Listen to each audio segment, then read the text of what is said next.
ಬೆಂಗಳೂರಿಗೆ ಕೊರೋನಾ ಸೋಂಕು ರಾಜಧಾನಿ ಬೆಂಗಳೂರು ತತ್ತರ. ಪೊಲೀಸ್ ಕಂಡಕ್ಟರ್ ಕೊರೋನಾ ವಾರಿಯರ್ಸ್ಗೂ ಸೋಂಕು. ಬೆಂಗಳೂರಿನ ಎಷ್ಟು ವಾರ್ಡ್ ಎಷ್ಟು ಪ್ರದೇಶಗಳಲ್ಲಿ ಕೊರೋನಾ ಇದೆ? ಅರ್ಧ ಬೆಂಗಳೂರಿಗೆ ಕೊರೋನಾ ಇದೆಯಾ?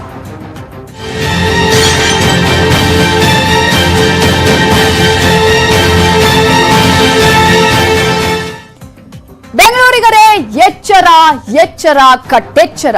ಬೆಂಗಳೂರಿನಲ್ಲಿ ಈಗ ತಣ್ಣಗೆ ವ್ಯಾಪಿಸ್ತಾ ಇದೆ ಈ ಮಹಾಮಾರಿ. ನೀವು ಭಾವಿಸಿದಷ್ಟು ಸೇಫ್ ಆಗಿಲ್ಲ ರಾಜಧಾನಿ.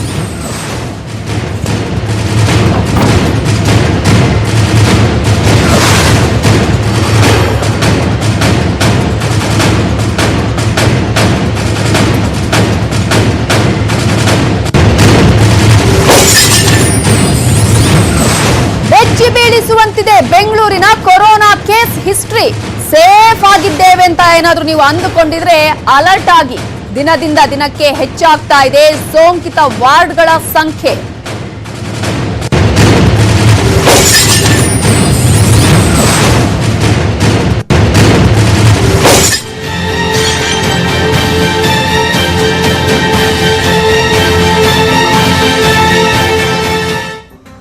ಬಹುತೇಕ ಅರ್ಧ ಬೆಂಗಳೂರಿಗೆ ಕಾಲಿಟ್ಟಿದೆ ಕೊರೋನಾ. ಬೆಂಗಳೂರಿನ 99 ವಾರ್ಡ್ಗಳಲ್ಲಿ ಕೊರೋನಾ ಪಾಸಿಟಿವ್ ಇದೆ. ನಿನ್ನೆ ಮತ್ತೆ ಹೊಸದಾಗಿ 4 ವಾರ್ಡ್ಗಳಿಗೆ ಕೊರೋನಾ ವ್ಯಾಪಿಸಿದೆ.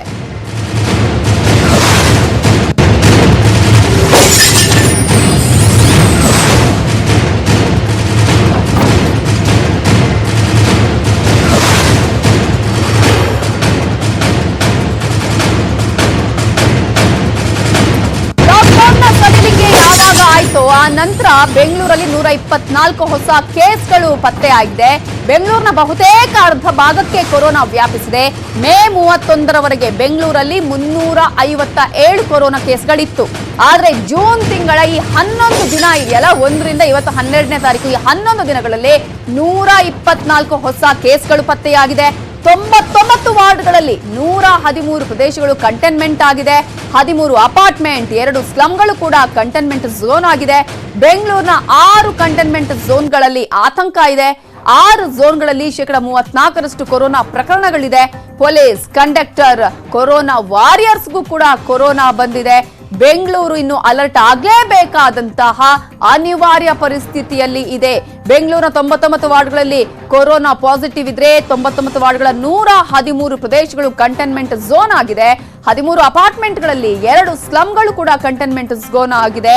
ಲಾಕ್ಡೌನ್ ಸಡಿಲಿಕೆಯ ನಂತರ 124 ಹೊಸ ಪ್ರಕರಣಗಳು ದೃಢ ಆಗಿದೆ. ಮೇ 31ರವರೆಗೆ 357 ಕೊರೋನಾ ಕೇಸ್ ಇದ್ರೆ 6 ಕಂಟೈನ್ಮೆಂಟ್ ಝೋನ್ಗಳಲ್ಲಿ 34% ಕೊರೋನಾ ಕೇಸ್ಗಳು ಕೂಡ ಇದೆ. ಸೀಮಿತ ಪ್ರದೇಶದ ಕಂಟೈನ್ಮೆಂಟ್ ಝೋನ್ಗಳನ್ನ ನೋಡೋದಾದ್ರೆ 96 ಅಪಾರ್ಟ್ಮೆಂಟ್ಗಳು 13 ಸ್ಲಂಗಳು ನಾಗವಾರ, ಎಸ್ಕೆ ಗಾರ್ಡನ್, ನಾಯಂಡಹಳ್ಳಿ. ಪ್ರಾಥಮಿಕ ಸಂಪರ್ಕಿತರನ್ನ ಹೆಚ್ಚಿರುವ ಪ್ರದೇಶ ಯಾವುದು ಅಂದ್ರೆ ಅದು ಒಂದು ಪ್ರದೇಶದಲ್ಲಿ ಕಂಟೈನ್ಮೆಂಟ್ ಆಗಿರೋ ಹೋಟೆಲ್ ಒಂದಿದೆ.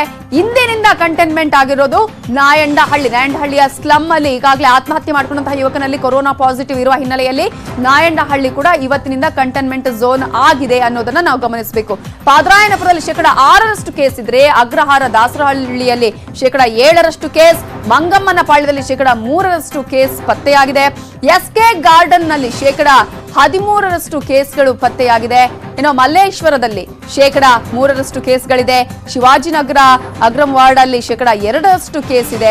ಹೀಗೆ ಆಲ್ಮೋಸ್ಟ್ 99 ವಾರ್ಡ್ಗಳಲ್ಲಿ ಈಗ ಕೊರೋನಾ ಪಾಸಿಟಿವ್ ಕೇಸ್ಗಳು ಇರುವುದನ್ನ ನಾವು ಗಮನಿಸಬಹುದು. 198 ವಾರ್ಡ್ಗಳ ಪೈಕಿ ದಿನದಿಂದ ದಿನಕ್ಕೆ ವಾರ್ಡ್ಗಳ ಸಂಖ್ಯೆ ಜಾಸ್ತಿ ಆಗ್ತಾ ಇದೆ, ಕೊರೋನಾ ಪಾಸಿಟಿವ್ ಸಂಖ್ಯೆ ಜಾಸ್ತಿ ಆಗ್ತಾ ಇದೆ. ಈ ಮೂಲಕ ಅರ್ಧ ಬೆಂಗಳೂರಿಗೆ ಈಗ ಕೊರೋನಾ ವ್ಯಾಪಿಸಿದೆ. ಇದೇ ಕಾರಣಕ್ಕಾಗಿ ಹೇಳ್ತಾ ಇರೋದು, ನಿಮ್ಮ ಎಚ್ಚರಿಕೆಯಲ್ಲಿ ನೀವಿರಿ, ಎಚ್ಚರ ಕಟ್ಟೆಚ್ಚರ ಅಂತ.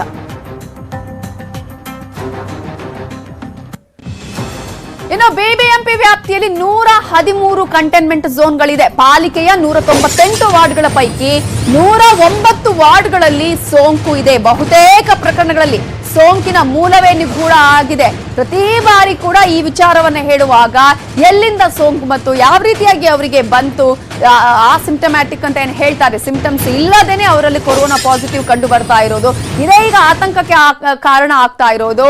ಕಾವಲ್ ಭೈರಸಂದ್ರ, ಕೋಣನ ಕುಂಟೆ ಆಗಿರ್ಬೋದು, ಹೂಡಿ, ಬೆಳ್ಳಂದೂರು, ವಸಂತಪುರ, ಅರಕೆರೆ, ಬಾಗಲಕುಂಟೆ, ದೇವಸಂದ್ರ, ವಿವಿಪುರ, ಗಂಗಾನಗರ, ಸಂಪಂಗಿರಾಮನಗರ, ಕುಶಾಲನಗರ, ಚಾಮರಾಜಪೇಟೆ, ರಾಯಪುರ, ಧರ್ಮರಾಯಸ್ವಾಮಿ ನಗರ, ಚಿಕ್ಕಪೇಟೆ, ಕಮ್ಮನಹಳ್ಳಿ, ಹನುಮಂತನಗರ, ವಸಂತನಗರ, ಗರುಡಾಚಾರ್ಪಾಳ್ಯ, ಸಿಂಗಸಂದ್ರ, ಎಸ್ಕೆ ಗಾರ್ಡನ್, ಬೆಂಗಳೂರಲ್ಲಿ ಒಟ್ಟು 113 ಕಂಟೈನ್ಮೆಂಟ್ ಝೋನ್ ಇದೆ ಅನ್ನೋದನ್ನ ನಾವು ಗಮನಿಸಬೇಕಾಗತ್ತೆ. 99 ವಾರ್ಡ್ಗಳಲ್ಲಿ ಕೊರೋನಾ ಪಾಸಿಟಿವ್ ಇದೆ. ಹೊಸದಾಗಿ 4 ವಾರ್ಡ್ಗಳಿಗೆ ಈಗ ಕೊರೋನಾ ಕೂಡ ವ್ಯಾಪಿಸಿರೋದನ್ನ ನಾವು ಗಮನಿಸಬಹುದು. ಈ ಹಿನ್ನೆಲೆಯಲ್ಲಿ ಈಗ ಅನ್ಲಾಕ್ ಬಳಿಕ ಕೊರೋನಾ ರಣಕೇಕೆಯನ್ನ ಹಾಕ್ತಾ ಇದೆ. 113 ಏರಿಯಾಗಳು ಕಂಟೈನ್ಮೆಂಟ್ ಝೋನ್ ಆಗಿದೆ. ವಾರ್ಡ್ಗಳ ಜೊತೆಗೇನೆ ಕೊರೋನಾ ವಾರಿಯರ್ಸ್ ಆಗಿ ಪೊಲೀಸರು ಸೇವೆಯನ್ನ ಸಲ್ಲಿಸ್ತಾ ಇದ್ದಾರೆ. ಬೆಂಗಳೂರಿನ 8 ಪೊಲೀಸ್ ಠಾಣೆಗಳು ಸೀಲ್ ಡೌನ್ ಆಗಿದೆ. ಸಮಾಜದ ಜವಾಬ್ದಾರಿಯನ್ನ ಹೊತ್ತ ಪೊಲೀಸರಿಗೆ ಕೊರೋನಾ ಪಾಸಿಟಿವ್ ಬರ್ತಾ ಇದೆ. ಜೀವನ್ ಭೀಮಾನಗರ, ಜೆಜೆ ನಗರ, ಹೆಣ್ಣೂರು ಠಾಣೆ ಸೇಲ್ ಡೌನ್ ಆಗಿದೆ.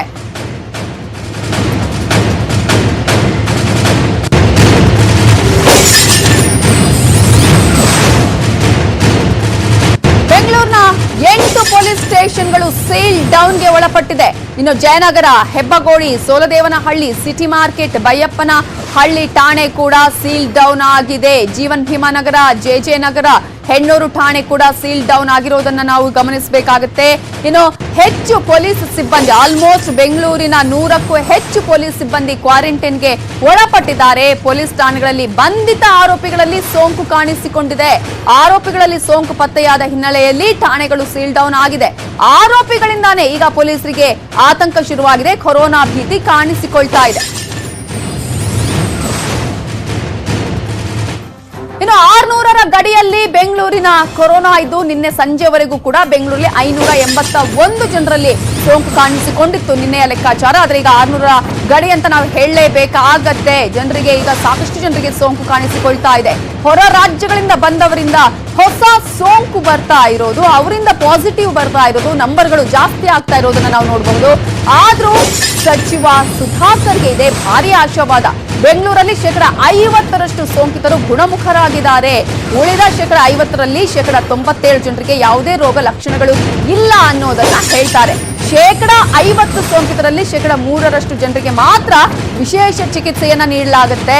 ರೋಗ ಲಕ್ಷಣಗಳಿರೋರಿಗೆ ವಿಶೇಷ ಚಿಕಿತ್ಸೆ ಅನಿವಾರ್ಯ ಆಗಿದೆ ಅಂತ ಹೇಳಿ ವೈದ್ಯಕೀಯ ಶಿಕ್ಷಣ ಸಚಿವರಾಗಿರುವ ಡಾಕ್ಟರ್ ಸುಧಾಕರ್ ಹೇಳಿಕೆಯನ್ನ ಕೊಟ್ಟಿದ್ದಾರೆ. 50% ಜನರು ಇವತ್ತು ಸಂಪೂರ್ಣ ಗುಣಮುಖರಾಗಿದ್ದಾರೆ. 50%. ಇನ್ನಿರ್ತಕ್ಕಂಥ 50% ಆಕ್ಟಿವ್ ಕೇಸಸ್ ಅಲ್ಲಿ 97% ಯಾವುದೇ ರೋಗದ ಲಕ್ಷಣ ಇಲ್ಲ. ಇನ್ನು 3% ಜನರಿಗೆ ಇವತ್ತು ರೋಗದ ಲಕ್ಷಣಗಳಿದೆ. ಅದರಲ್ಲಿ ಕೆಲವರು ICUಗೆ ಮತ್ತು ವೆಂಟಿಲೇಟರ್ಗೂ ಹೋಗುವಂತವರು ಇದ್ದಾರೆ. ಕೆಲವು ಸಾವುಗಳು ಕೂಡ ಆಗಿದೆ. ಇಡೀ ಒಂದು ಅರ್ಧ ಬೆಂಗಳೂರಿಗೆ ಕೊರೋನಾ ಬರ್ತಾ ಇದೆಯಾ ಅನ್ನೋದ್ರ ಬಗ್ಗೆ ಬಹಳ ಆತಂಕ ಕೂಡ ಇದೆ. ಏನ ಆಗ್ತಾ ಇದೆ, ಯಾವ ರೀತಿಯ ಆತಂಕ ಇದೆ ಅನ್ನೋದ್ರ ಬಗ್ಗೆ ನಮ್ಮ ರಿಪೋರ್ಟರ್ಸ್ ಸಾಕಷ್ಟು ಮಾಹಿತಿಯನ್ನ ನೀಡೋದಕ್ಕೆ ಈಗ ನೇರ ಸಂಪರ್ಕದಲ್ಲಿದ್ದಾರೆ. ಥಾಮಸ್ ಈಗ ನೇರ ಸಂಪರ್ಕದಲ್ಲಿದ್ದಾರೆ. JP ನಗರದಿಂದ ಮಂಜುನಾಥ್ ಸದ್ಗುಂಟೆಪಾಳ್ಯದಿಂದ ನೇರ ಸಂಪರ್ಕದಲ್ಲಿದ್ದಾರೆ. ಏನೋ ಸಂಜಯ್ ಸದಾಶಿವನಗರದಿಂದ ನೇರ ಸಂಪರ್ಕದಲ್ಲಿದ್ದಾರೆ. ಥಾಮಸ್, ಇಡೀ ಒಂದು ಆತಂಕ ಇರೋದು ಬೆಂಗಳೂರಿಗೆ, ಅರ್ಧ ಬೆಂಗಳೂರಿಗೆ ಈಗ ಕೊರೋನಾ ವ್ಯಾಪಿಸಿದೆಯಾ, ಇನ್ನೇನಪ್ಪಾ ಅನ್ನುವಂತಹ ಒಂದು ಆತಂಕ ಕೂಡ ಇದೆ. ಆಲ್ಮೋಸ್ಟ್ 198 ವಾರ್ಡ್ಗಳ ಪೈಕಿ 99ರಷ್ಟು ಅಂತ ಹೇಳಿ. ಸೊ ಒಂದು ಇಲ್ಲಿ ಹೇಗೆ ಆತಂಕ ಇದೆ ಅಂತ ಹೇಳ್ತೀರಿ?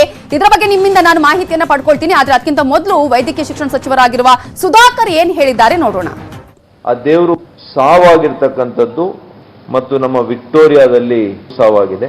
ಇಡೀ ರಾಜ್ಯದಲ್ಲಿ 60 ವರ್ಷ ಮೇಲ್ಪಟ್ಟು ಬೇರೆ ಬೇರೆ ರೋಗಗಳಿರ್ತಕ್ಕಂಥವರು, ಅದು ನೆಗಡಿ ಇರ್ಬೋದು, ಜ್ವರ ಇರ್ಬೋದು, ಕೆಮ್ಮಿರ್ಬೋದು, ಮೈಕೈ ನೋವು ಇರ್ಬೋದು, ಹಸಿವು ಆಗದೇ ಇರತಕ್ಕಂಥದ್ದು ಇರ್ಬೋದು, ಇವೆಲ್ಲ ಕೂಡ ರೋಗದ ಲಕ್ಷಣಗಳು. ಇದು ಯಾರಿಗೆ ಕಂಡು ಬರ್ತದೆ, ತಕ್ಷಣ ನೀವು ಹತ್ತಿರದಲ್ಲಿರ್ತಕ್ಕಂಥ ನಮ್ಮ ಫೀವರ್ ಕ್ಲಿನಿಕ್ಸ್ಗೆ ಕಡ್ಡಾಯವಾಗಿ ಹೋಗ್ಬೇಕು.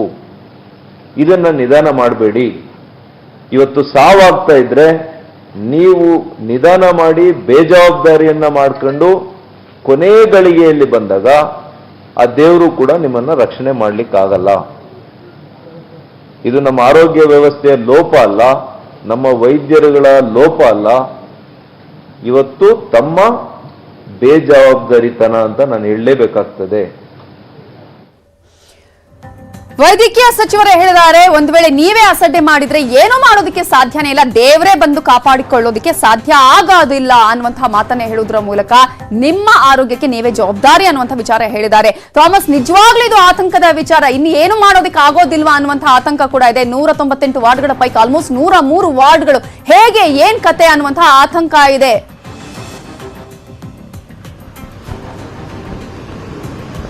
ನವಿತಾ, 198 ವಾರ್ಡ್ಗಳ ಪೈಕಿ 109 ಅಥವಾ 109 ವಾರ್ಡ್ಗಳಲ್ಲಿ ಈಗ ಕೊರೋನಾ ಸೋಂಕು ಪತ್ತೆ ಆಗಿರುವಂತದ್ದು ನೋಡಿದಂತ ಟೈಮಲ್ಲಿ 50% ಬೆಂಗಳೂರಿನ ವಾರ್ಡ್ಗಳ ಹೋಲಿಕೆ ನೋಡಿದ್ರೆ 50% ಕೊರೋನಾ ಈಗಾಗಲೇ ಬೆಂಗಳೂರನ್ನ ವ್ಯಾಪಿಸಿದೆ ಅಂತ ಹೇಳಿದ್ರು ಕೂಡ ತಪ್ಪಾಗ್ಲಿಕ್ಕಿಲ್ಲ. ಇದ್ರ ನಡುವೆನೆ ಸಚಿವರಾದಂತಹ ಸುಧಾಕರ್ ಅವರು ನಿನ್ನೆ ಬೆಂಗಳೂರಲ್ಲಿ ಇದೇ ರೀತಿ ಮಾತನ್ನ ಪುನರುಚ್ಚರಿಸಿದ್ದು, ಇವತ್ತು ಬಳ್ಳಾರಿಯಲ್ಲೂ ಒಂದು ಮಾತನ್ನ ಪುನರುಚ್ಚರಿಸಿದ್ದಾರೆ. ನಮಗೆ ಇನ್ನು ದೇವರೇ ಕಾಪಾಡಬೇಕು, ಸರ್ಕಾರನು ಕೂಡ ಏನು ಮಾಡಕ್ಕಾಗ್ತಾ ಇಲ್ಲ, ಎಷ್ಟೇ ಪ್ರಯತ್ನಗಳು ಪಟ್ಟರು, ಶತ ಪ್ರಯತ್ನ ಪಟ್ಟರು ಕೂಡ ಪರಿಸ್ಥಿತಿ ತಹಬದಿಗೆ ಬರ್ತಾ ಇಲ್ಲ. ಅಲ್ಲದೆ ಮಳೆಗಾಲ ಬರ್ತಾ ಇದೆ, ಬೇಸಿಗೆ ನಾವು ಕಳ್ಕೊಂಡ್ಬಿಟ್ಟಿದೀವಿ. ಬೇಸಿಗೆಯಲ್ಲಿ ಉಷ್ಣತೆಯ ಕಾರಣಕ್ಕೋಸ್ಕರ ಕೊರೋನಾದ ವೈರಸ್ಗಳು ಸಾಯ್ಬೋದು ಅನ್ನೋಂಥ ನಿರೀಕ್ಷೆಗಳು ಸ್ವಲ್ಪ ಪ್ರಮಾಣದಲ್ಲಾದ್ರೂ ಇತ್ತು. ಆದ್ರೆ ಮಳೆಗಾಲದಲ್ಲಿ ವೈರಸ್ನ ಆ ಒಂದು ಆಕ್ಟಿವಿಟಿ ಜಾಸ್ತಿ ಆಗುತ್ತೆ, ಕ್ರಿಯೇಟಿವಿಟಿ ಜಾಸ್ತಿ ಆಗುತ್ತೆ ಅನ್ನೋ ಕಾರಣದ ಹಿನ್ನೆಲೆಯಲ್ಲಿ ನಾವು ಕೊರೋನಾದ ಆ ಒಂದು ಸಾಂಕ್ರಾಮಿಕತೆ ಮಳೆಗಾಲದಲ್ಲಿ ಹೆಚ್ಚಾಗುತ್ತೆ ಅನ್ನೋಂಥ ಒಂದು ಆತಂಕದ ಮಾತುಗಳು ಏನು ಕೇಳಿ ಬರ್ತಾ ಇದೆ.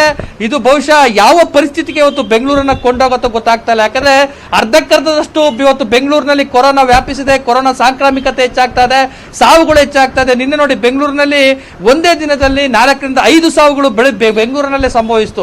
ಅದ್ರ ಜೊತೆಗೆ ಪ್ರಕರಣಗಳು ದಿನೇ ದಿನೇ ಹೆಚ್ಚಾಗ್ತಾ ಇದೆ. ಎಷ್ಟೇ ಪ್ರಯತ್ನ ಪಟ್ಟರು ಸಾಧ್ಯ ಆಗ್ತಾ ಇಲ್ಲ. ಪೊಲೀಸ್ ಇಲಾಖೆ, ಬಿಬಿಎಂಪಿ, ಅದೇ ರೀತಿ ಆರೋಗ್ಯ ಇಲಾಖೆ ಎಷ್ಟೇ ಝೋನ್ಗಳನ್ನ ಕಂಟೈನ್ಮೆಂಟ್ ಅಂತ ಘೋಷಿಸಿದ್ರು ಕೂಡ ಎಲ್ಲ ಒಂದ್ ಕಡೆ ಪರಿಸ್ಥಿತಿ ತಹಬದಿಗೆ ಬರ್ತಾ ಇಲ್ಲ. ಹಾಗೆ ಎಲ್ಲೊಂದ್ ಕಡೆ ಸರ್ಕಾರ ಲಾಕ್ಡೌನ್ ಸಡಿಲಿಕೆ ಮಾಡೇ ದೊಡ್ಡ ಸಮಸ್ಯೆಗೆ ಕಾರಣ ಆಯ್ತಾ ಅನ್ನುವಂಥದ್ದು ಒಂದ್ ಕಡೆ ಆದ್ರೂ ಕೂಡ ಈ ಕೊರೋನಾದ ನಡುವೆನೆ ಬದುಕುವಂತ ಒಂದು ಪರಿಸ್ಥಿತಿಗೆ ನಾವು ಬಂದು ತಲುಪಬೇಕು. ಅದಕ್ಕೆ ಏನ್ ಮಾಡ್ಬೇಕು, ಸರ್ಕಾರದಿಂದ ಮಾತ್ರ ಆಗುವಂಥದ್ದಲ್ಲ, ನಾವು ಸ್ವಯಂ ನಿಯಂತ್ರಣವನ್ನು ಏರ್ಕೋಬೇಕು, ನಮ್ಮಲ್ಲಿ ಒಂದು ಜಾಗೃತಿ ಮೂಡಬೇಕು. ಈ ಸೋಷಿಯಲ್ ಡಿಸ್ಟೆನ್ಸ್ ಅನ್ನುವಂಥದ್ದು ಬೆಂಗಳೂರಿನಲ್ಲಿ ಎಲ್ಲೂ ಕೂಡ ಪಾಲನೆ ಆಗ್ತಾ ಇಲ್ಲ. ನಿಜಕ್ಕೂ ಕೂಡ ನಮ್ಮ ಬಿಬಿಎಂಪಿಯ ಕಾರ್ಪೊರೇಟರ್ಗಳಿಗೆ ನಾಚಿಕೆ ಆಗಬೇಕು, ಅದೇ ರೀತಿ ಅಧಿಕಾರಿಗಳಿಗೆ ನಾಚಿಕೆ ಆಗಬೇಕು. ನಿನ್ನೆ ಎಕ್ಸ್ ಡೆಪ್ಯೂಟಿ ಮೇಯರ್ ಆಗಿರುವಂತ ಹರೀಶ್ ಅವರೊಂದು ಕಾರ್ಯಕ್ರಮ ಮಾಡ್ತಾರೆ, ಅದರೊಳಗೆ ಸೋಷಿಯಲ್ ಡಿಸ್ಟೆನ್ಸ್ ಇಲ್ಲ, ಇವರ ಹೆಸರು ಇಲ್ಲ, ಇನ್ನು ಸಮಾಜಕ್ಕೆ ಏನ್ ಬುದ್ಧಿ ಹೇಳ್ತಾರೆ. ಈ ರೀತಿಯಂತ ಘಟನೆಗಳು ಬಹಳಷ್ಟು ಬೆಂಗಳೂರಿನಲ್ಲಿ ನಡೀತಾ ಇದಾವೆ ನವಿತಾ. ಹಾಗಾಗಿ ಎಲ್ಲೋ ಒಂದ್ ಕಡೆ ಇವತ್ತು ಸರ್ಕಾರ ಕೈಚೆಲ್ ಕೂತ್ಕೊಂಡ್ಬಿಟ್ಟಿದೆ. ಸದಾ ಒಬ್ಬ ಜವಾಬ್ದಾರಿತ ಸಚಿವರಾಗ್ಬಿಟ್ಟು ಅವರು ಹೇಳುವಂತ ಹೇಳಿಕೆನ ಇದು, ನಮಗೇನು ಮಾಡಕ್ಕಾಗೋದಿಲ್ಲ, ಇನ್ನು ದೇವರೇ ಕಾಪಾಡಬೇಕು ಅಂತೇಳಿ ಒಬ್ಬ ಜವಾಬ್ದಾರಿತ ಸಚಿವ ಹೇಳ್ತಾನೆ ಅಂದಾಗ ಅದರಲ್ಲಿ ಇರುವಂತದ್ದು ಒಂದೇ ಹೊಣೆಗೇಡಿತನದ ಹೇಳಿಕೆ, ಅದು ಜವಾಬ್ದಾರಿಯನ್ನು ನುಚ್ಕೊಳ್ಳುವಂತ ಒಂದು ಪ್ರಯತ್ನ. ಹಾಗಾಗಿ ಸರ್ಕಾರನು ಕೂಡ ಜೊತೆಯಾಗಿ ಕೆಲಸ ಮಾಡಬೇಕಾಗತ್ತೆ. ಈಗ ಏನು ಬೆಂಗಳೂರಿನಲ್ಲಿ ಏನು ವ್ಯವಸ್ಥೆ ಇದೆ ಅದನ್ನ ಒಂದಷ್ಟು ಬಿಗಿಗೊಳಿಸುವಂತ ಕೆಲಸವನ್ನಾಗಬೇಕಾದ್ರೆ ಬೆಂಗಳೂರಿನಲ್ಲಿ ಸರ್ಕಾರ ಮಾಡಿರುವಂತ ಯಾವುದೇ ಪ್ರಯತ್ನಗಳಿಗೂ ಕೂಡ ಜನ ಸೊಪ್ಪಾಗ್ತಾ ಇಲ್ಲ. ಜನರಿಗೆ ಮಾಡಬೇಕು ಅಂತ ಏನಿಲ್ಲ, ಆದ್ರೆ ಅದನ್ನ ಸ್ಟ್ರಿಕ್ಟ್ ಆಗಿ ಇಂಪ್ಲಿಮೆಂಟ್ ಮಾಡುವಂತ ನಿಟ್ಟಿನಲ್ಲಿ ಸ್ಟ್ರಿಕ್ಟ್ ಆಗಿ ಇಂಪ್ಲಿಮೆಂಟ್ ಮಾಡಬೇಕಾದಂತ ಒಂದಷ್ಟು ಜವಾಬ್ದಾರಿತ ಏಜೆನ್ಸಿಗಳೇನಿದಾವೆ ಅದೆಲ್ಲೋ ಒಂದ್ ಕಡೆ ಇದು ಮಾಡ್ತಾ ಇಲ್ಲ. ಹಾಗಾಗಿ ಹೊಣೆಗೇಡಿತನ ಇವತ್ತು ಸರ್ಕಾರದ ಮಟ್ಟದಲ್ಲಿ ಆಗ್ತಾ ಇದೆ. ಜನರಲ್ಲೂ ಕೂಡ ಜಾಗೃತಿ ಆಗ್ಬೇಕಿತ್ತು, ಅದಾಗ್ತಾ ಇಲ್ಲ. ನಮ್ಮ ಜೊತೆಗೆ ಒಬ್ರು ಇದಾರೆ, ಅವ್ರ ಹತ್ರ ಮಾತಾಡೋಣ. ಅವರು ಕೂಡ ಕೊರೋನಾದ ಬಗ್ಗೆ ಸಾಕಷ್ಟು ರೀತಿಯಾದ ಹೋರಾಟವನ್ನು ಕೂಡ ಮಾಡ್ತಾ ಇದ್ದಾರೆ. ಕೊರೋನಾದ ಸಾಂಕ್ರಾಮಿಕತೆ ಬೇಸಿಗೆಗಿಂತ ಮಳೆಗಾಲದಲ್ಲಿ ಜಾಸ್ತಿ ಆಗುವಂತ ಒಂದು ಆತಂಕ ಇದೆ. ಅವ್ರು ಏನ್ ಹೇಳ್ತಾರೆ ಅಂತ ಸರ್, ಈಗ ಬೇಸಿಗೆ ಕಳ್ಕೊಳ್ತಾ ಇದೀವಿ, ಮಳೆಗಾಲ ಬರ್ತಾ ಇದೆ, ಸಾಂಕ್ರಾಮಿಕತೆ ಹೆಚ್ಚಾಗುವಂತ ಒಂದು ವ್ಯವಸ್ಥೆ ಇದೆ. ಬೆಂಗಳೂರಿನ ಪರಿಸ್ಥಿತಿ ನೋಡಿದ್ರೆ ನಿಮ್ಗೆ ಹೇಗೆ ಅನ್ಸುತ್ತೆ ಅಂತ ಸರ್? ಆಕ್ಚುಲಿ ಜಗತ್ತಲ್ಲಿ ಕೊರೋನಾ ಅಂತ ಒಂದು ಏನು ಬಂದಿದೆಯಲ್ಲ, ಇದು ಯಾರು ನಿರೀಕ್ಷೆ ಮಾಡಿರಲಿಲ್ಲ. ಅಂಥದ್ರಲ್ಲಿ ನಮ್ಮ ಬೆಂಗಳೂರು ಜನಸಂಖ್ಯೆ ಆಕ್ಚುಲಿ 1.25 ಕೋಟಿ ಅಂದಾಜು. ಅದರಲ್ಲಿ ಅದನ್ನು ಕೂಡ ಆಕ್ಚುಲಾಗಿ 1.25 ಕೋಟಿ, ಅದರಲ್ಲಿ ಎಲ್ಲ ರೀತಿಯ ಸಂಘ ಸಂಸ್ಥೆಗಳಾಗ್ಬೋದು, ಜನಪ್ರತಿನಿಧಿಗಳಾಗ್ಬೋದು, ಸರ್ಕಾರ ಕೂಡ ಆಗ್ಬೋದು, ಇಂಥ ಒಂದು ಹೋರಾಟನ ಸಂಘಟಿತ ಮಾಡ್ತಾ ಇದೆ ಕೂಡ. ಬಟ್ ಅದು ಫಲಪ್ರದ ಆಗ್ತಾ ಇಲ್ಲ. ಹೆಂಗೆ ಅಂದ್ರೆ ನೋಡಿ, ಆಕ್ಚುಲಾಗಿ ಕೊರೋನಾ 28 ಡಿಗ್ರಿಗಿಂತ ಕೆಳಗೆ ಇದ್ರೆ ಮತ್ತೆ ಥಂಡಿ ಪ್ರದೇಶ, ಮಳೆ ಮತ್ತೆ ಜೋಗು ಜಾಗ ಆಗಿದ್ರೆ ಅದು ಅತಿ ಬೇಗ ಆಡ್ತದಂತ. ಈಗ ನೋಡಿ ಮುಂಗಾರು ಬೇರೆ ಸ್ಟಾರ್ಟ್ ಆಗ್ತಿದೆ. ಮತ್ತೆ ನಮ್ಮ ಸುಧಾಕರ್ ಕೂಡ ನಾನು ಆಕ್ಚುಲಿ ಕೋಟ್ ಮಾಡಿ ಹೇಳ್ತಾ ಇದ್ರು, ಸರ್ ಜುಲೈ ಎಂಡ್ ಮತ್ತು ಆಗಸ್ಟ್ ಒಳಗೆ ನಾವು ಸತತ ಮೀರಿ ಪ್ರಯತ್ನ ಮಾಡಿದ್ರು ಕೂಡ ಇದು ನಿಯಂತ್ರಣಕ್ಕೆ ಬರುತ್ತೆ ಗೊತ್ತಿಲ್ಲ, ಜನರ ಇಚ್ಛಾಶಕ್ತಿ ಬೇಕು ಅಂತ ಹೇಳ್ತಾರೆ. ಆಮೇಲೆ ರಾಮೂರು ಅವರು ಸ್ಟೇಟ್ಮೆಂಟ್ ಕೊಡ್ತಾರೆ, ಸರ್ಕಾರದಲ್ಲಿ ಮತ್ತೆ ಸಚಿವರಲ್ಲಿ ಕೂಡ ಸಮಾನತೆ ಇಲ್ಲ. ಬಟ್ ಜನಸಾಮಾನ್ಯನು ಕೂಡ ಇದೇನೋ ಇದು ತಿಂಗಳಾಗಟ್ಲಾಗತ್ತೆ, ವರ್ಷಾಗಟ್ಲಾಗತ್ತೆ, ಇದಕ್ಕೊಂದು ದೂರದೃಷ್ಟಿ ಆಗಲಿ ಪರಿಕಲ್ಪನೆ ಆಗಲಿಲ್ಲ ಅಂತ ಅನಿಸ್ತಾ ಇದೆ. ಆ ನಿಟ್ಟಿನಲ್ಲಿ ಇದು ಒಂದು ಗಂಭೀರ ಸ್ಥಿತಿ ತಗೊಂಡ ರೀತಿ ಸರ್ಕಾರದ ಹೋಗ್ಲಿ. ಈಗ ಜನರು ಈ ಮಳೆಗಾಲ ಬರ್ತಾ ಇದೆ, ಸಣ್ಣ ನೆಗಡಿ, ಶೀತ, ಜ್ವರನೂ ಕೂಡ ಕೊರೋನಾದ ಸಾಂಕ್ರಾಮಿಕ ಹೆಚ್ಚಾಗದ ಕಾರಣ ಆಗ್ತದೆ. ಸೊ ಜನರಾಗಿ ನಾವು ಯಾವ ರೀತಿ ಅಂತ ಪ್ರಿಕಾಷನರಿ ಮೆಜರ್ಸ್ ತೆಗೆದುಕೊಳ್ಳಬೇಕು ಸರ್? ಒಂದಂತೂ ನಿಜ, ಸರ್ಕಾರ ಮಾಡುತ್ತೆ ಅಂತ ನಿರೀಕ್ಷೆ ಮಾಡೋಕ್ಕಿಂತ ಶ್ರೀಸಾಮಾನ್ಯ ಕೂಡ ಒಂದು ಅಂತರನ ಕಾಪಾಡಿಕೊಂಡು ನಮ್ಮ ಆರೋಗ್ಯ ದೃಷ್ಟಿಯಿಂದ, ನಮ್ಮ ಭವಿಷ್ಯ, ನಮ್ಮ ದೇಶದ ಭವಿಷ್ಯ ಮತ್ತು ಜನರ ಭವಿಷ್ಯ ದೃಷ್ಟಿಯಿಂದ ಒಂದು ಡಿಸ್ಟೆನ್ಸ್ ಅಂತ ಮೇಂಟೈನ್ ಮಾಡಲೇಬೇಕು. ಆಮೇಲೆ ಗಂಭೀರವಾಗಿರೋ ಸಮಸ್ಯೆ ಏನಪ್ಪಾ ಅಂತಂದ್ರೆ, ನೋಡಿ, ಪ್ರಪಂಚದಲ್ಲಿ 4ನೇ ಸ್ಥಾನ ಇವತ್ತು, ನಮ್ಮ ದೇಶ 6ನೇ ಸ್ಥಾನದಲ್ಲಿತ್ತು. ಇವತ್ತು ನಾಗಾಲ್ಯಾಂಡ್ದಿಂದ ಸೋಂಕಿತರು ಜಾಸ್ತಿ ಆಗ್ತಿದ್ದಾರೆ. ಮತ್ತೆ ನಮ್ಮ ದೇಶದ ಜನಸಂಖ್ಯೆ ಎಲ್ಲೋ ಒಂದು ಕಡೆ 25 ಲಕ್ಷ 30 ಲಕ್ಷ, ಸಣ್ಣ ಪುಟ್ಟ ದೇಶ ಅಲ್ಲ. ನಮ್ಮ ದೇಶದ ಜನಸಂಖ್ಯೆ 105 ಕೋಟಿ. 105 ಕೋಟಿ ಇದು ಅತಿ ಜಾಸ್ತಿ ಆದಾದ್ರೆ ಪ್ರಪಂಚದ 1ನೇ ವಾರ 2ನೇ ವಾರ ಅಂತ ಏನು ಕೇಳಿದ್ವಲ್ಲ, ಅದು ಕಲ್ಪನೆ. ಅದು ಆ ರೀತಿ ಜನಸಂಖ್ಯೆಯನ್ನು 30% ಭಾಗ ಈ ಸೋಂಕಿತರ ಕೊಟ್ಟೋದ್ರೆ ನಮ್ಮ ದೇಶದ ಆರ್ಥಿಕ ಸ್ಥಿತಿ, ಸಾಮಾಜಿಕ ಭದ್ರತೆ ಏನಾಗ್ತದೆ ಅಂತ ಗಂಭೀರ ಸಮಸ್ಯೆ ಕಾಣ್ತದೆ. ಅದು ಆ ನಿಟ್ಟಿನಲ್ಲಿ ಶ್ರೀಸಾಮಾನ್ಯ ಕೂಡ ಸರ್ಕಾರ ವ್ಯವಸ್ಥೆಯನ್ನು ಬಿಟ್ಟು ಭವಿಷ್ಯ ದೃಷ್ಟಿಯಿಂದ ಒಂದು ಅಂತರ ಕಾಪಾಡಿಕೊಂಡು ಆರೋಗ್ಯದ ಬಗ್ಗೆ ಕಾಳಜಿ ವಹಿಸಬೇಕನ್ನೋದು ನನ್ನ ಅಭಿಪ್ರಾಯ. ನೋಡಿ, ಒಟ್ಟಾರೆ ಒಬ್ರು ಪಬ್ಲಿಕ್ ಹೇಳ್ತಾ ಇದ್ರು, ತುಂಬಾ ಮಾರ್ಮಿಕವಾಗಿ ಹೇಳ್ತಾ ಇದ್ರು, ಯಾವ ರೀತಿ ವ್ಯವಸ್ಥೆ ಮಾಡಿ ಸರ್ಕಾರದ ಮೇಲೆ ಡಿಪೆಂಡ್ ಆಗೋದಲ್ಲ, ನಾವು ಕೂಡ ಒಬ್ಬ ರೆಸ್ಪಾನ್ಸಿಬಿಲಿಟಿ ಪಬ್ಲಿಕ್ ಆಗಿ ಯಾವ ರೀತಿ ಅಂತ ವ್ಯವಸ್ಥೆನ ತಹಬದಿಗೆ ತರುವಂತ ನಿಟ್ಟಿನಲ್ಲಿ ಕೂಡ ಸಾರ್ವಜನಿಕರ ಪಾತ್ರ ಮಹತ್ವ ಇದೆ. ಅದರಲ್ಲೂ ಜೂನ್ ಹಾಗೂ ಜುಲೈ ಮತ್ತೆ ಆಗಸ್ಟ್ ಸಂದರ್ಭದಲ್ಲಿ ಕೊರೋನಾದ ಸ್ಫೋಟಕತೆ ಹೆಚ್ಚಾಗೋದ್ರಿಂದಾಗಿ ನಮ್ಮಲ್ಲೂ ಕೂಡ ಸ್ವಯಂ ನಿಯಂತ್ರಣ ಮತ್ತೆ ಸ್ವಯಂ ಜಾಗೃತಿ ಬರಬೇಕು ಅನ್ನೋಂಥದ್ದು ಸಾಕಷ್ಟು ಪಬ್ಲಿಕ್ಗಳಲ್ಲಿ ಕೇಳಿ ಬರ್ತಿರುವಂತಹ ಮಾತು. Navita, yes, thank you Thomas Pushparaj ಡೀಟೇಲ್ಸ್ಗೆ. ಇನ್ನು ಮಂಜುನಾಥ್ ಹಾಗೆಯೇ ಸಂಜಯ್ ಕೂಡ ನಮ್ಮ ಜೊತೆ ಮಾಹಿತಿ ಕೊಡೋದಕ್ಕೆ ನೇರ ಸಂಪರ್ಕದಲ್ಲಿದ್ದಾರೆ. ಅವರಿಂದ ಮಾಹಿತಿಯನ್ನ ಪಡ್ಕೊಳ್ಳೋಣ ಒಂದು ಚಿಕ್ಕ ಬ್ರೇಕ್ ಆದ್ಮೇಲೆ. ಅರ್ಧ ಬೆಂಗಳೂರಿಗೆ ಕೊರೋನಾ ಅನ್ನುವ ಆತಂಕ ಇದೆ. ಯಾಕಂದ್ರೆ ಆಲ್ಮೋಸ್ಟ್ 198 ವಾರ್ಡ್ಗಳ ಪೈಕಿ ಆಲ್ಮೋಸ್ಟ್ 103ರಿಂದ 106 ವಾರ್ಡ್ಗಳಲ್ಲಿ ಈಗಾಗಲೇ ಕೊರೋನಾ ಪಾಸಿಟಿವ್ ಪತ್ತೆ ಆಗ್ತಾ ಇದೆ. ಹಾಗಾಗಿ ಬಹಳ ಆತಂಕ ಇರೋದು ಏನು, ಹೀಗಾದ್ರೆ ಹೇಗಪ್ಪ ಮುಂದಿನ ದಿನಗಳಲ್ಲಿ ಅಂತ ಹೇಳಿ. ಯಾಕಂದ್ರೆ ವೈದ್ಯಕೀಯ ಸಚಿವರಾಗಿರುವ ಸುಧಾಕರ್ ಅವರು ಕೂಡ ಹೇಳಿದ್ರು, ಇನ್ನು ಮುಂದೆ ನಿಮ್ಮ ಆರೋಗ್ಯಕ್ಕೆ ನೀವೇ ಜವಾಬ್ದಾರಿ ಆಗ್ಬೇಕಾಗುತ್ತೆ. ಸಣ್ಣ ಸಿಂಪ್ಟಮ್ ಕಾಣಿಸಿಕೊಂಡ್ರು ಕೂಡ ಪಕ್ಕದಲ್ಲಿರುವಂತಹ ಫೀವರ್ ಕ್ಲಿನಿಕ್ಗೆ ಹೋಗಿ ಚೆಕ್ ಮಾಡಿಸ್ಕೊಳ್ಳಿ ಅಂತ ಹೇಳಿ ನಿರ್ಲಕ್ಷ್ಯ ಮಾಡಿದ್ರೆ ನಿಮ್ಮ ಆರೋಗ್ಯ, ನಿಮ್ಮ ಜೀವ ಉಳಿಯೋದಿಲ್ಲ ಅನ್ನುವಂಥದ್ದು. ಹಾಗಾಗಿ ಏನಾಗಬಹುದು ಬೆಂಗಳೂರಲ್ಲಿ ಅನ್ನುವಂತಹ ಆತಂಕ ಇದೆ. ಹಾಗಾದ್ರೆ ಏನಾಗ್ತಾ ಇದೆ? ಡೇಂಜರ್ ಬೆಂಗಳೂರು ಆಗ್ತಾ ಇದೆಯಾ? ಲಾಕ್ಡೌನ್ ಸಡಿಲಿಕೆಯಿಂದ ಜನರಲ್ಲಿ ಜಾಗೃತಿ ಇಳಿಕೆ ಇದೆಯಾ ಅನ್ನೋದ್ರ ಬಗ್ಗೆ ಕೂಡ ಆತಂಕ ಈಗ ನಿರ್ಮಾಣ ಆಗಿದೆ. ಏನಾಗಬಹುದು? ಈಗ ಪೊಲೀಸ್ ಸ್ಟೇಷನ್ಗಳಲ್ಲೂ ಕೂಡ ಕೊರೋನಾ ವಾರಿಯರ್ಸ್ ಆಗಿ ಕೆಲಸ ಮಾಡ್ತಂತವರಿಗೂ ಕೂಡ ಈಗ ಈ ರೀತಿಯಾದಂತಹ ಪಾಸಿಟಿವ್ ಕೇಸ್ಗಳು ಬರ್ತಾ ಇದೆ. ಏನೋ ಇದ್ರ ಬಗ್ಗೆ ಮಾತನಾಡೋದಕ್ಕೆ ನಮ್ಮ ರಿಪೋರ್ಟರ್ಸ್ ಕೂಡ ರೆಡಿ ಇದ್ದಾರೆ. ಇನ್ನು ಮುನಿರಾಜು ಕೂಡ ಈಗ ನೇರ ಸಂಪರ್ಕದಲ್ಲಿದ್ದಾರೆ. ಮುನಿರಾಜು, ಒಂದ್ ಕಡೆ ಬಹಳ ಆತಂಕ ಕೂಡ ಇದೆ, ಏನಾಗಬಹುದು ಏನೋ ಅನ್ನುವಂಥದ್ದು. 198 ವಾರ್ಡ್ಗಳ ಪೈಕಿ ಆಲ್ಮೋಸ್ಟ್ 103ರಿಂದ 106 ವಾರ್ಡ್ಗಳಲ್ಲೂ ಕೂಡ ಇದೆ. ಸೊ ಈಗ ಪೊಲೀಸರಿಗೂ ಕೂಡ, ಕೊರೋನಾ ವಾರಿಯರ್ಸ್ಗೂ ಕೂಡ ಈ ಒಂದು ಆತಂಕ ಇದೆ. ಸಾಕಷ್ಟು ಪೊಲೀಸ್ ಸ್ಟೇಷನ್ಗಳಲ್ಲೂ ಕೂಡ ಈಗ ಆರೋಪಿಗಳಿಂದ ಬರುವಂತಹ ಸಾಧ್ಯತೆ ಇದೆ. ಸೊ ಯಾವ ರೀತಿಯಂತಹ ಆತಂಕ ಈಗ ಕೊರೋನಾ ವಾರಿಯರ್ಸ್ ಅಲ್ಲೇ ಕಂಡು ಬರ್ತಾ ಇದೆ?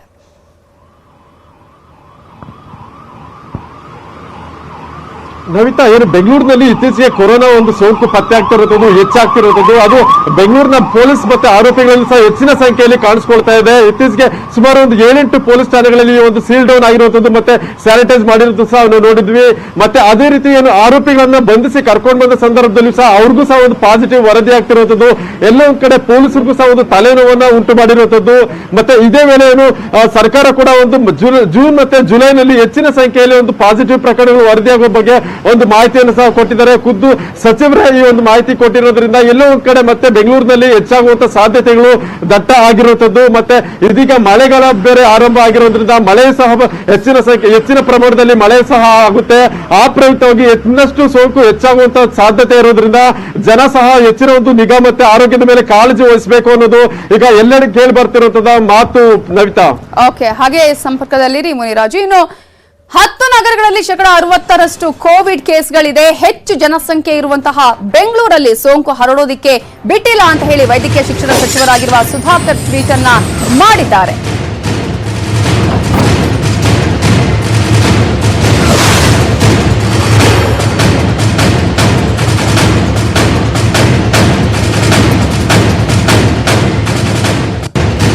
ನಗರಗಳಲ್ಲಿ 60% ಕೋವಿಡ್ ಕೇಸ್ಗಳು ಆಗ್ತಾ ಇದೆ. ಹೆಚ್ಚು ಜನಸಂಖ್ಯೆ ಇರುವ ಬೆಂಗಳೂರಲ್ಲಿ ಸೋಂಕು ಹರಡೋದಕ್ಕೆ ಬಿಟ್ಟಿಲ್ಲ ಅನ್ನುವಂತಹ ಒಂದು ಟ್ವೀಟ್ ಅನ್ನ ವೈದ್ಯಕೀಯ ಶಿಕ್ಷಣ ಸಚಿವರಾಗಿರುವ ಸುಧಾಕರ್ ಮಾಡಿದ್ದಾರೆ. ಸೋಂಕು ಹರಡುವುದನ್ನ ತಡೆಯುವಲ್ಲಿ ಯಶಸ್ವಿಯಾಗಿದ್ದೇವೆ, ಜನ ಕೊರೋನಾ ವಿರುದ್ಧ ಹೋರಾಡುತ್ತಲೇ ಬದುಕಬೇಕಾಗಿದೆ ಅಂತ ಹೇಳಿ ಟ್ವಿಟರ್ ಅಲ್ಲಿ ಮನವಿಯನ್ನ ಮಾಡಿಕೊಂಡಿದ್ದಾರೆ ಸಚಿವ ಡಾಕ್ಟರ್ ಸುಧಾಕರ್. ಕೊರೋನಾ ಜೊತೆಯಲ್ಲೇ ಎಲ್ಲರೂ ಬದುಕಬೇಕಿದೆ, ಕೊರೋನಾ ಜೊತೆಯಲ್ಲೇ ಬದುಕುತ್ತಲೇ ವೈರಸ್ ಅನ್ನ ನಾವು ಸೋಲಿಸಬೇಕಿದೆ ಅನ್ನೋದು ಈಗ ಟ್ವೀಟ್ ಮಾಡಿ ತನ್ನ ಅಭಿಪ್ರಾಯವನ್ನ ಹಂಚಿಕೊಂಡಿದ್ದಾರೆ ವೈದ್ಯಕೀಯ ಶಿಕ್ಷಣ ಸಚಿವರಾಗಿರುವಂತಹ ಸುಧಾಕರ್ ಅವರು.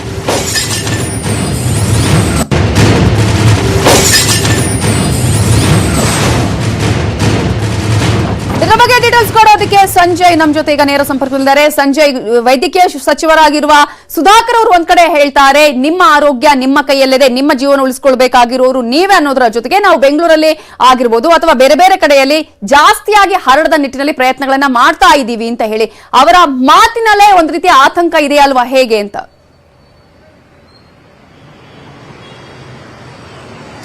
ಖಂಡಿತ ನವಿತಾ, ಏನು ಸಚಿವರು ಏನು ಹೇಳಿದ್ದಾರೆ ಆ ಮಾತು ಸತ್ಯ. ಯಾಕಂತಂದ್ರೆ ಮೊದಲಿನಿಂದಲೂ ಕರೋನಾ ಕಾಣಿಸ್ಕೊಂಡಂತ ಸಂದರ್ಭದಲ್ಲಿ ಜನರು ಮುಖ್ಯವಾಗಿ ಸಾಮಾಜಿಕ ಅಂತರವನ್ನ ಕಾಯ್ದುಕೊಳ್ಬೇಕು ಅಂತಕ್ಕಂಥದ್ದು ಸರ್ಕಾರದ ನಿಲುವಾಗಿರ್ತಕ್ಕಂಥದ್ದು. ಸರ್ಕಾರ ಎಷ್ಟೇ ಪ್ರಯತ್ನ ಪಟ್ಟರು ಜನರ ಸಹಕಾರ ಇಲ್ಲಿ ಮುಖ್ಯವಾಗಿರ್ತಕ್ಕಂಥದ್ದು. ಈಗೇನು ಬೆಂಗಳೂರಿನ ಜನಸಂಖ್ಯೆಗೆ ಹೋಲಿಸ್ಕೊಂಡ್ರೆ ಈಗಿರ್ತಕ್ಕಂತಹ ಕರೋನಾ ಸೋಂಕಿತರ ಸಂಖ್ಯೆ ಹೆಚ್ಚಿಲ್ಲ ಅಂತ ಸಚಿವರು ಹೇಳ್ತಾ ಇದ್ದಾರೆ. ತಡೆದಿದ್ದೀವಿ ಅಂತ ಯಶಸ್ವಿ ಆಗಿದ್ದೀವಿ ಅಂತ ಹೇಳ್ತಾ ಇದ್ದಾರೆ, ನಿಜ. ಆದ್ರೆ ಮೊದಲಿದ್ದಂತಹ ನಂಬರ್ಸ್ ಬೆಂಗಳೂರಲ್ಲಿ ಇವಾಗ ಇಲ್ಲ. ಯಾಕಂತಂದ್ರೆ ಬಹುತೇಕ 190 ವಾರ್ಡ್ ಇರ್ತಕ್ಕಂಥ ಒಂದು ಬೆಂಗಳೂರಲ್ಲಿ 100ಕ್ಕೂ ಹೆಚ್ಚು ವಾರ್ಡ್ಗಳಲ್ಲಿ ಕರೋನಾ ಸೋಂಕಿತರು ಇರ್ತಕ್ಕಂಥದ್ದು. ಸೊ ಹೀಗಾಗಿ ಜನರು ಮುಂದಿನ ದಿನಗಳಲ್ಲಿ ಎಚ್ಚೆತ್ಕೊಂಡು ಸರ್ಕಾರ ಏನು ಇನ್ಸ್ಟ್ರಕ್ಷನ್ ಅನ್ನ ಕೊಟ್ಟಿದೆ ಅಂತ ಒಂದು ಇನ್ಸ್ಟ್ರಕ್ಷನ್ ಅನ್ನ ಪಾಲನೆ ಮಾಡಿ ಕರೋನಾವನ್ನ ತಡೆಗಟ್ಟಲಿಕ್ಕೆ ಜನರು ಸಹಕಾರವನ್ನ ಕೊಡಬೇಕಾಗುತ್ತೆ. ಜೊತೆಗೆ ಇದು ಮಳೆಗಾಲ ಆಗಿರ್ತಕ್ಕಂಥದ್ದು, ಯಾವುದೇ ಸಾಂಕ್ರಾಮಿಕ ರೋಗಗಳು ಹರಡಲಿಕ್ಕೆ ಸೂಕ್ತವಾದ ಒಂದು ಸಂದರ್ಭ ಮಳೆಗಾಲದಲ್ಲಿ. ಹಾಗಾಗಿ ಕರೋನಾ ಕೂಡ ಒಂದು ಸಾಂಕ್ರಾಮಿಕ ರೋಗ ಆಗಿರ್ತಕ್ಕಂಥದ್ದು. ಹಾಗಾಗಿ ಜನರು ಮಳೆಗಾಲದಲ್ಲಿ ಹೆಚ್ಚು ಜಾಗೃತರಾಗಿರ್ಬೇಕು. ಯಾಕಂತಂದ್ರೆ ಶೀತ ಇರಬಹುದು, ಕೋಲ್ಡ್ ಆಗ್ತಕ್ಕಂಥದ್ದು ಈ ಒಂದು ಸಂದರ್ಭದಲ್ಲಿ ಹೆಚ್ಚಾಗುತ್ತೆ. ಕರೋನಾ ಸೋಂಕಿತರು ಏನೇ ಆದ್ರೂ ಸಹ ಬೆಂಗಳೂರಲ್ಲಿ ಯಾವುದೇ ರೀತಿಯ ಒಂದು ಇದಕ್ಕೆ ಪ್ಯಾನಿಕ್ ಒಳಗಾಗದೆ ಸಾಕಷ್ಟು ಅಂತರವನ್ನ ಕಾಪಾಡ್ಕೊಳ್ಬೇಕು. ಹಾಗಾಗಿ ಸರ್ಕಾರ ಸಹ ಈ ನಿಟ್ಟಿನಲ್ಲಿ ಮನವಿಯನ್ನು ಮಾಡ್ಕೊಳ್ತಾ ಇದೆ, ವೈದ್ಯಕೀಯ ಸಚಿವರು ಸಹ ಮನವಿಯನ್ನು ಮಾಡ್ಕೊಳ್ತಾ ಇದ್ದಾರೆ. ಮುಖ್ಯವಾಗಿ ಜನರು ಏನಂತಂದ್ರೆ ಡಿಸ್ಟೆನ್ಸ್ ಅಲ್ಲಿ ಓಡಾಡಬೇಕು. ಲಾಕ್ ಡೌನ್ ಮುಗಿದಿದೆ ಅಂತ ಹೇಳಿ ಎಲ್ಲರೂ ಸಹ ಒಟ್ಟಿಗಿರ್ತಕ್ಕಂಥದ್ದು ಇದ್ಯಾವುದೂ ಸಹ ಸರಿ ಇರಲ್ಲ. ಯಾಕಂತಂದ್ರೆ ಲಾಕ್ ಡೌನ್ ಮುಗಿದಿದ್ರು ಸಹ ಜನರು ಒಟ್ಟಿಗೆ ಕೆಲಸ ಮಾಡ್ತಕ್ಕಂಥ ಸಂದರ್ಭದಲ್ಲೂ ಏನು ಸ್ಯಾನಿಟೈಸರ್ ಯೂಸ್ ಮಾಡಬೇಕು, ಮಾಸ್ಕ್ ಯೂಸ್ ಮಾಡಬೇಕು. ಈ ರೀತಿ ಏನು ಸರ್ಕಾರ ನೀಡಿರ್ತಕ್ಕಂತಹ ಸಲಹೆ ಸೂಚನೆಗಳನ್ನ ಒಂದು ಪಾಲನೆ ಮಾಡ್ಕೊಂಡು ಹೋಗ್ತಾ ಇದ್ರೆ ಕರೋನಾನ ತಡೆಗಟ್ಟಬಹುದು. ಇಲ್ಲ ಅಂತಂದ್ರೆ ಈಗಿರ್ತಕ್ಕಂತಹ ನಂಬರ್ ದಿನೇ ದಿನ ಜಾಸ್ತಿ ಆಗ್ತಾ ಹೋಗುತ್ತೆ. ಆಗ ಬೆಂಗಳೂರಿನ ನಿಜವಾಗ್ಲೂ ಆತಂಕ ಇದೆ, ಏನಾಗುತ್ತೋ ಏನೋ ಅನ್ನುವಂಥದ್ದು. ನಮ್ಮ ಜಾಗೃತಿಯಲ್ಲಿ ನಾವಿರಬೇಕಾಗುತ್ತೆ ಅಂತ ಹೇಳಿ ಪೊಲೀಸರಿಗೂ ಕೂಡ, ಕೊರೋನಾ ವಾರಿಯರ್ಸ್ಗೂ ಕೂಡ ಈ ಒಂದು ಆತಂಕ ಇದೆ. ಯಾಕಂದ್ರೆ ಆರೋಪಿಗಳಿಂದಾನೇ ಬರುವಂತಹ ಚಾನ್ಸಸ್ ಇದೆ ಅಂತ ಹೇಳಿ. ಮಂಜುನಾಥ್, ಒಂದು ರೀತಿಯಲ್ಲಿ ಆರೋಪಿಗಳಿಂದಾನೇ ಪೊಲೀಸರಲ್ಲಿ ಜಾಸ್ತಿ ಆಗ್ತಾ ಇದೆಯಾ ಕೊರೋನಾ ಸೋಂಕಿನ ಪ್ರಮಾಣ? ಹೇಗೆ ಈಗ ಪೊಲೀಸರು ಯಾವ ರೀತಿ ಕರ್ತವ್ಯ ನಿರ್ವಹಿಸುವ ಸಂದರ್ಭದಲ್ಲಿ ಎಚ್ಚರಿಕೆಯನ್ನು ವಹಿಸಬೇಕಾಗುತ್ತೆ? ಪೊಲೀಸ್ ಸ್ಟೇಷನ್ಗಳಲ್ಲಿ ಯಾವ ರೀತಿಯಾಗಿ ಕ್ರಮಗಳನ್ನು ತೆಗೆದುಕೊಳ್ಬೇಕಾಗುತ್ತೆ?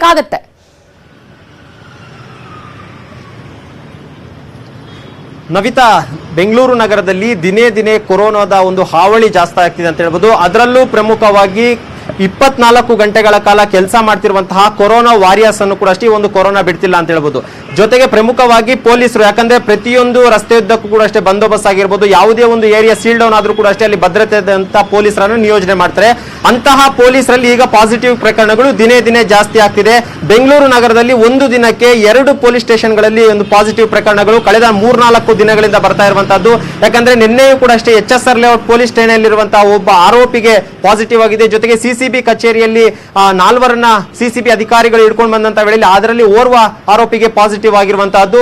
ಇದೆಲ್ಲವನ್ನ ಕೂಡ ನೋಡ್ತಾ ಇದ್ದಂತಹ ವೇಳೆಯಲ್ಲಿ ಎಲ್ಲೋ ಒಂದು ರೀತಿ ಪೊಲೀಸರಲ್ಲಿ ಕೂಡ ಆತಂಕ ಶುರುವಾಗಿದೆ ಅಂತ ಹೇಳ್ಬೋದು. ಯಾಕಂದ್ರೆ ಇಂತಹ ಒಂದು ಟೈಮ್ ನಲ್ಲಿ ಸಾಕಷ್ಟು ಕ್ರೈಮ್ಸ್ ಕೂಡ ಆಗ್ತಿದೆ ಅಂತ. ಕಳೆದ ಒಂದು ಲಾಕ್ ಡೌನ್ ಸಡಿಲಿಕ್ಕೆ ಆದಂತಹ ಬಳಿಕ ಬೆಂಗಳೂರು ನಗರದಲ್ಲಿ ಅತಿ ಹೆಚ್ಚಾಗಿ ಕ್ರೈಮ್ಗಳಾಗ್ತಿದೆ, ಮರ್ಡರ್ಸ್ ಆಗ್ತಿದೆ, ಜೊತೆಗೆ ಬೇರೆ ಬೇರೆ ರೀತಿಯಂತ ಕ್ರೈಮ್ಗಳು ಕೂಡ ಆಗ್ತಿದೆ. ಆ ಒಂದು ಪ್ರಕರಣದಲ್ಲಿ ಆರೋಪಿಗಳನ್ನ ಪತ್ತೆ ಮಾಡಬೇಕು ಅಂದ್ರೆ ಪೊಲೀಸರು ಒಂದು ಟೀಮ್ ಅನ್ನ ಮಾಡ್ತಾರೆ. ಟೀಮ್ ಮಾಡ್ಕೊಂಡ್ಬಿಟ್ಟು 4-5 ಜನರ ಒಂದು ತಂಡದೊಂದಿಗೆ ಆರೋಪಿಯನ್ನು ಹಿಡ್ಕೊಂಡು ಬರ್ಬೇಕಾಗುತ್ತೆ. ಆದ್ರೆ ಪೊಲೀಸರು ಆರೋಪಿಯನ್ನ ಹಿಡ್ಕೊಂಡು ಬಂದಂತಹ ವೇಳೆಯಲ್ಲಿ ಠಾಣೆಗೆ ಬಂದು ಆತನನ್ನ ವೈದ್ಯಕೀಯ ಪರೀಕ್ಷೆಗೊಳಪಡಿಸ್ತಾರೆ. ಪರೀಕ್ಷೆ ವರದಿ ಬರೋದಕ್ಕೆ 1 ದಿನ ಬೇಕಾಗುತ್ತೆ. ಅಂದ್ರೆ ಆ ಒಂದು ಅಕ್ಯೂಸ್ಡ್ ಏನಿದೆ ಆತ ಠಾಣೆಯಲ್ಲಿ 2-3 ದಿನಗಳ ಕಾಲ ಇರಬೇಕಾಗುತ್ತೆ. ಇಂತಹ ಟೈಮ್ ನಲ್ಲಿ ಆತನಿಂದ ಸೋಂಕು ಯಾರಿಗಾದ್ರೂ ಕೂಡ ಹರಡುವಂತ ಸಾಧ್ಯತೆ ಇರುತ್ತೆ. ಆ ಒಂದು ಕಾರಣಕ್ಕೋಸ್ಕರ ಬೆಂಗಳೂರು ನಗರದಲ್ಲಿ ಹರಡುತ್ತಿರುವಂತಹ ಈ ಒಂದು ಕೊರೋನಾ ಸೋಂಕಿನಿಂದ ಕೊರೋನಾ ವಾರಿಯರ್ಸ್ ಆಗಿ ಕೆಲಸ ಮಾಡ್ತಿರುವಂತಹ ಪೊಲೀಸರಲ್ಲಿ ಕೂಡ ಈಗ ಆತಂಕ ಶುರುವಾಗಿದೆ ಅಂತಾನೆ ಹೇಳ್ಬೋದು. Navita, okay, thank you Manjunath, Sanjay ಹಾಗೆಯೇ ಮುನಿರಾಜು ಡೀಟೇಲ್ಸ್ಗೆ. ಇನ್ನಷ್ಟು ಸುದ್ದಿ ನೋಡೋಣ ಬ್ರೇಕ್ ಆದ್ಮೇಲೆ.